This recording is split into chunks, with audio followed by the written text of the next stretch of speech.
मेरा नाम कथा है। मेरी सौतेली माँ कहती है कि मैंने उसके पेट में पल रहे बच्चे को मारा है, इसीलिए मेरे पापा ने मुझे घर से निकाल दिया। उन्होंने मुझे घर से बाहर बर्फीले तूफान में मरने के लिए छोड़ दिया था। 2 दिन तक उस तूफान में मैं बर्फ से ढकी हुई पड़ी थी, और जब मेरी आंखें खुली तो मैं एक बड़े से महल के भीतर आराम से बेड पर लेटी हुई थी। मेरे चारों तरफ लोग मेरी सेवा के लिए खड़े थे। मुझे नहीं पता था कि कैसे उस बर्फीले तूफान से बच के मैं यहाँ तक पहुंची थी। ये मैं कहाँ हूँ? आप लोग कौन हैं? अब से ये तुम्हारा घर है कथा। इस घर में तुम्हें कभी कोई दिक्कत नहीं होगी।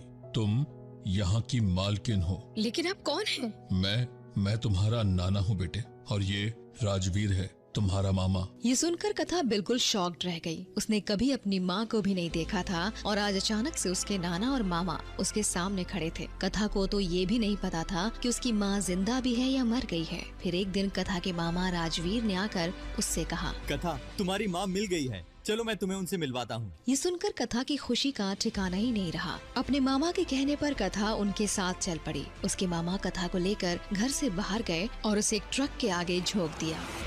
जा मिल अब अपनी माँ से।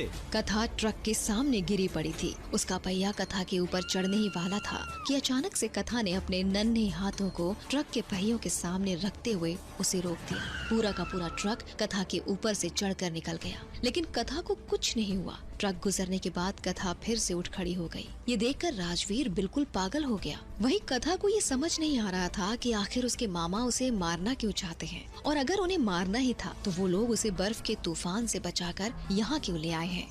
क्या सच में कथा ने अपनी सौतेली माँ के पेट में पल रहे बच्चे को मारा था? क्या है कथा के मामा के घर का राज? क्यों मारना चाहता है उसे उसका मामा? क्या कथा अपनी माँ की तलाश कर पाएगी पूरी? और कैसे ट्रक के नीचे आने के बावजूद जिंदा बच गई